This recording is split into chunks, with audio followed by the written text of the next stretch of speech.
효율적으로 전진하라. 네, 안녕하세요. 효진도덕의 장희윤입니다. 오늘은 핵심 기출문제 사회죠. 두 번째 시간입니다. 14번부터 풀도록 하겠습니다. 여러분들 다 한 번씩 풀어보셨죠? 자, 14번 들어갈게요. 다음 내용이 설명하는 것은 이라는 문제인데요. 플라톤이 제시한 이상 국가에서 국가를 다스리는 통치자이며 지혜, 용기, 절제를 조화롭게 갖춘 이상적인 인간이다. 자, 플라톤은요, 이러한 사람이 그 나라를 다스려야 된다라고 주장을 했는데요. 땡땡 통치 들어보셨나요? 이 땡땡에 들어가야 될 올바른 말이 뭐냐? 그 지혜와 용기와 덕을 갖춘 사람. 플라톤이 되게 중심적으로 생각하는 이상적인 어떤 그 현실의 세계가 아닌 어떤 그 형이상적인 그런 어떤 세계가 이데아인데 그 이데아의 세계를 깨우친 사람, 그 사람이 누구라고 생각했죠? 철학적인 사람, 철인이라고 생각했어요. 이때 철인은 철인 삼종경기 할 때 그 강한 사람이라기보다는 밝을 철자, 그러니까 그 뭔가 철학 같은 학문이 있죠. 굉장히 인간이 살아감에 있어서 살아가는 어떤 도덕, 윤리 뭐 이런 것들에 대해서 밝은 사람. 그래서 이제 그 정답은 3번이 되겠습니다. 3번. 자, 그러면 우리가 지혜, 용기, 절제 중에서 절제가 많은 사람은 생산자 계급이었고요. 용기가 많은 사람은 수호자 계급이었던 거 아시죠? 자, 그렇게 한 번씩 적어주시는 것도 좋을 것 같고요. 15번 롤스 또 나왔습니다. 이 롤스의 정의만큼은 여러분 안 틀리시겠죠? 롤스 정의 원칙은 사회 경제적 불평등은 최소 수혜자에게 최대 이익을 보장하도록 해야 된다라고 해서 그 불평등한 경제적인 어떤 상황에서도 이제 그 최소한의 사회적인 배려에 대한 그 약자에 대한 배려는 좀 있어야 된다라는 거는 롤스의 원칙 중에 제2원칙이죠. 차등의 원칙. 그래서 정답은 2번이 되겠고요. 16번입니다. 다음의 내용에서 알 수 있는 도덕 공동체의 약화 원인은 국유지.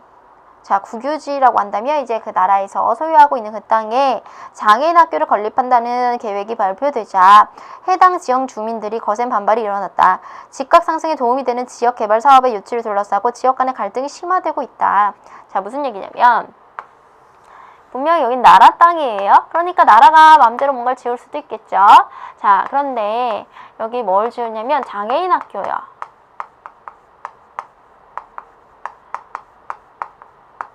그럼 장애인 학교는 일종의 복지시설인데 이렇게 되는 거죠. 이 장애인 학교가 생기면 주변에서 장애인 가족들이나 장애인들이 많이 거주를 하게 되면 그럼 이 사람들은 일반적으로 굉장히 부자층인가요? 부자층이 아니죠. 굉장히 어떤 이미지가 형성될 수 있어요. 사회의 어떤 약자, 사회 배려층이 주로 거주하는 지역이라는 이미지가 형성이 될 수 있기 때문에 이 지역에 살고 있는 주민들이 이 시설을 뭐 하는 거예요? 반대하고 있는 거죠. 난 반댈세. 주로 이 반대의 원인은 집값이라는 거죠. 그럼 우리 지역은 뭔가 더 좋은 시설이 들어와서 집값 올리는데 기여해야 돼 라고 생각하는 거죠. 이런 마음을 우리는 지역이기주의라고 하죠. 자, 그래서 정답은요 3번이죠. 이타주의는 다른 사람을 생각하는 배려적인 거고요. 향락주의는 어떤 굉장히 쾌락 이런 걸 중요하게 생각하는 거죠. 정답은 3번이 되겠고요. 17번. 사상과 마음의 평화를 위한 실천 방법이 바르게 연결된 것은 자, 유교, 참선과 팔정도, 참선하고 팔정도 요거는요, 불교의 그 방법입니다. 그래서 불교가 굉장히, 참선의 시간, 이렇게 명상하고 이런 거 중요하게 생각하는 거 아실 거예요. 그 다음에 2번, 불교, 선의지와 실천이성. 이거는요, 이걸 주로 얘기했던 사람은 칸트입니다. 그래서, 불교는 아니다 라는 거. 그 다음에 3번 스토아학파. 스토아학파에서 굉장히 중요하게 생각했던 이 철학적인 관점은 뭐냐면 이성을 중요하게 생각했죠. 그래서 이성에 따르면서 부동심의 마음을 갖는 게 이제 스토아학파의 목표였습니다. 그러니까 스토아학파의 부동심이 뭐였죠? 우리 부동심 한번 적어볼까요? 자, 움직이지 않는 거죠. 어떤 것에, 어떠한 유혹에도 흔들리지 않는 것. 그 마음이 바로 부동심입니다. 어떠한 유혹에도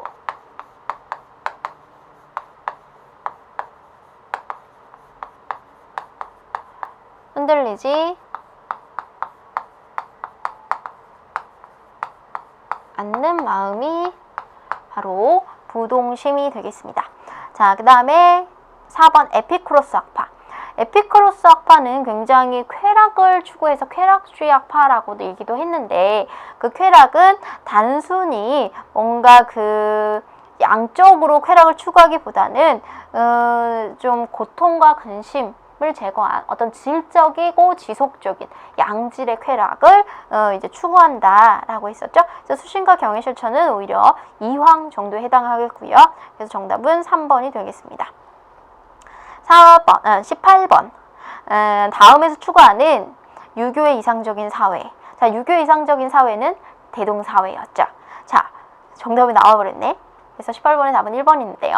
설명을 좀 더 해드리면요.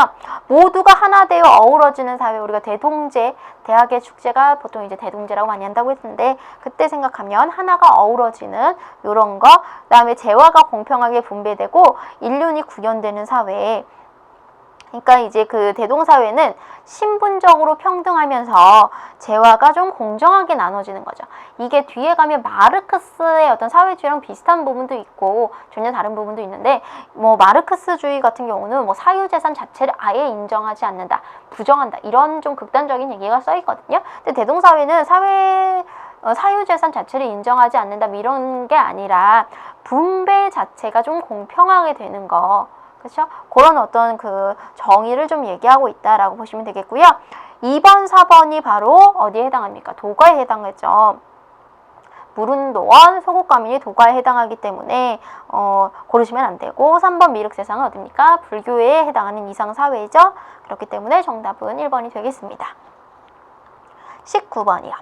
밑줄 친 이것이 가리키는 것은, 자, 이것은 1972년에 발표된 최초의 남북한 합의 문서예요. 자주, 평화, 민족 대달경이라는 통일의 원칙에 합의한 내용입니다.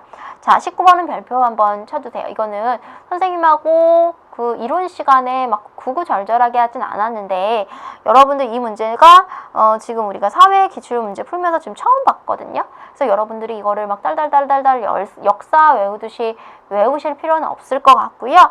지금 나와 있는 중요한 키워드 정도만 조금 연도와 함께 기억을 하시죠. 그래서 문제를 풀면서 선생님하고 그 전에 다루지 않았던 이론의 내용까지도 같이 한번 지금 보는 걸로 그렇게 하겠습니다. 자, 72년에 발표하는 남북한 합의 문서. 이건 사실 도덕 문제라기보다는 좀 역사 문제, 근현대사 문제가 아닐까 싶은데, 우리가 그 남과 북이 자주적 평화적으로 통일하고 사상과 이념의 차이를 넘어서 대단결하자, 요렇게 지금 처음으로 합의했던 게 지금 언제냐면 박정희 대통령이었던 그 1972년인데요. 이때 했던 게 바로 7월 4일 날 했던 남북 공동성명이에요. 사실 이 전까지는 뭐 나는 공산당이 싫어요 막 이래갖고 막 공산당한테 죽었다 이런 식으로 얘기하고, 무찌르자 공산당 막 이러면서 막 그 북한과의 어떤 적대적인 것을 굉장히 강조했는데, 이 72년 7월 4일에 남북한이 굉장히 한 민족으로서의 어떤 처음 합의를 했다는 게 역사적으로 큰 의의가 있죠. 자, 그러면서 이제 그 어떤 것들이 이제 이어지게 됐냐면, 1991년에는 한반도 비핵화. 지금 나온 것을 선생님 설명을 듣고 한번 초록 검색창에 꼭 한번 찾아보시는 그 노력을 해 주시길 바랄게요. 왜냐면 선생님도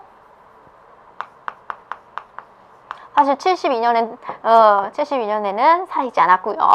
이때도 굉장히 선생님이 좀 어린 나이였기 때문에 실제로 경험했던 것들은 아니거든요. 물론 그 뒤에 있던 것들은 선생님이 역사적으로 기억을 하고 있지만, 그날 그 나이 때도 선생님이 좀 젊어 어린 나이였습니다. 그래서 여러분들 좀 더 자세하고 좀 더 구체적인 설명은 이제 역사적인 자료를 한번 찾아보시는 것도 도움이 되실 것 같고요. 자, 한반도 비핵화 공동선언도 이제 91년에 이루어졌죠. 비핵화라는 건, 선생님 지금 북한 핵 있는데요. 핵을 갖지 않기로 남북한이 합의를 한 건데 이게 91년에 했는데요. 이거를요.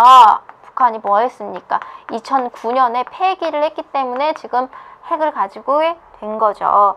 그러면서 이제 91년에 하고 이제 나중에 2009년엔 폐기가 됐지만 어쨌든 그 중간에 2000년대에 또 무슨 일이 있었냐면 굉장히 크게 남북한 정상이 처음으로 만났던 남이로 남북 공동선언이 있었습니다.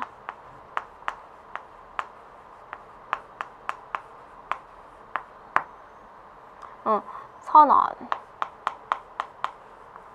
이때 대통령이 누구였냐면 김대중 대통령이었어요. 김대중 대통령이 지금 돌아가셨지만 이 6.15 남북 공동선언을 이끌어내시면서 노벨 평화상을 받기도 했죠. 그러니까 남북한의 정상이 처음으로 만났습니다. 처음으로 이제 제대로 만나가지고 이때 우리가 합의했던 게 뭐냐면 금강산을 이제 관광화 시키자. 그 다음에 지금도 하고 있죠. 개성공단. 요런 것들에 대해서 우리가 좀 합의를 했었고, 이 김대중 대통령이 그 당시 이제 김정일 국방부위원장, 그 국방위원장을 만나서 이제 굉장히 좀, 우리 남북한이 진짜 하나 되는 것 같은 느낌을 물씬 줬죠. 그래서 선생님도 그 장면을 봤던 기억이 나요. 굉장히 뭉클했었고, 그래서 우리가 생각하는 것보다 그 국방위원장이 굉장히 좀 호탕한 분이셔서 다들 좀 깜짝 놀랐어요. 그래서 유머러스 하시고, 그래서 좀 갖춰진 체제였는데도 불구하고 굉장히 뭐라 그럴까, 역시 지도자는 좀 지도자구나 이런 느낌을 좀 주기도 했었는데, 그래서 이제 조금 화해 분위기가 무르익다가 이제 또 한 번 하게 됐죠. 그게 10월 4일에 하게 된 남북 정상선언입니다.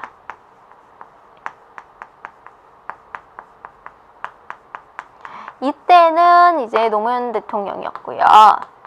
그래서 이제 두 번째로 이제 노무현 대통령이 평양에 가게 돼서 이 김정일 국방부위원장하고 같이 이제 좀 그 어떤 남북 관계의 발전을 위해서, 그 다음에 평화를 위해서 이제 공동 선언을 하게 되죠. 그러니까 이때는 두 번째 어떤 그 정상회담이라는 것에 굉장히 의의가 있죠.